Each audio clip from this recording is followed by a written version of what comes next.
Welcome to Sunshine Stories. Please like and subscribe to our channel to hear read-alouds for preschool and elementary schoolers every day. Today our book is Harold's Fairy Tale by Crockett Johnson. Harold's Fairy Tale.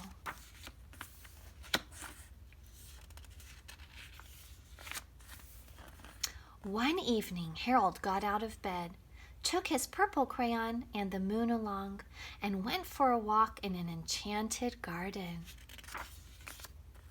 Nothing grew in it. If he hadn't known it was an enchanted garden, Harold scarcely would have called it a garden at all. To find out what the trouble was, Harold decided to ask the king. Kings live in large castles. Harold had to make sure the castle was big enough to be the king's. He didn't want to waste time talking to any princes or earls or dukes. This was a king's castle, all right. It had tall towers and a big drawgate to keep out the people the king didn't want to see. But when the drawgate was drawn closed, it kept Harold out too. Harold shouted for the king to come down and let him in, but the gate didn't open. He walked along the edge of the enchanted garden, beside the smooth wall of the castle, until he thought of his purple crayon. A person smaller than a very small mouse would be able to get in. Without even bending, he walked into a very small mouse hole. He walked through the mouse hole into the castle. He invited the mouse in too, but the mouse preferred to stay outside. As he gazed around inside the big castle, Harold felt very tiny. And a king might not pay much attention to anybody who was smaller than a mouse. So Harold used his purple crayon again. He made sure he was as tall as 4.5 steps of stairs, his usual height. Then he climbed up the stairs, looking for the king. He went up and up and up until he got so tired he couldn't climb another step. Luckily, there were no more steps. He had reached the top. He still couldn't find the king. But he remembered kings sat on thrones. The king's throne looked very comfortable. Harold thought the king wouldn't mind if he rested a few minutes. He sat on the throne, wondering what it was like to be a king and wear a crown. He tried it with the king's crown. It was all right for a while, but the crown began to feel heavy. So Harold put it on the king's head. As he thanked the king for the loan of the crown, he noticed the king looked sad. No doubt because of the garden. He asked the king if the trouble was due to a witch or a giant. The king couldn't say which. He looked sad and helpless. Evidently the giant or witch, if the king couldn't tell which it was invisible. But Harold told the king not to worry.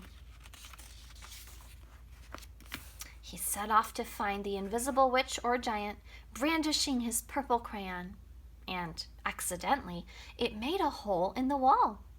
The accident embarrassed Harold, but the hole was the handiest way out of the castle, and he climbed through it.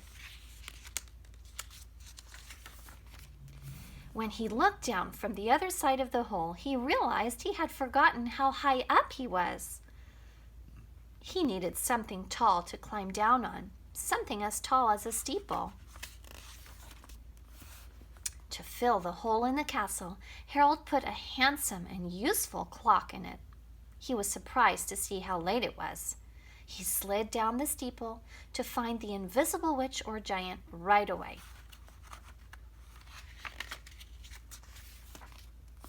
It wasn't a steeple. It was a pointed hat. It was a giant witch. The purple crayon made it plain. It was an invisible giant witch. Well, No wonder nothing grew in the enchanted garden. How could anything grow, Harold said to himself, with a giant witch tramping around with big feet?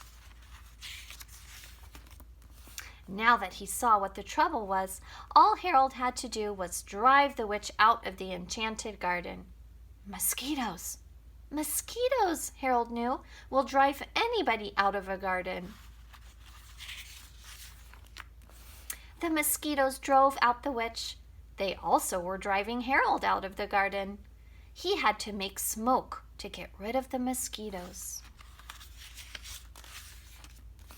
And he had once heard somebody say that where there's smoke, there must be fire. To put out the fire, he first thought of fire engines, but he decided to make it rain. Rain was easier.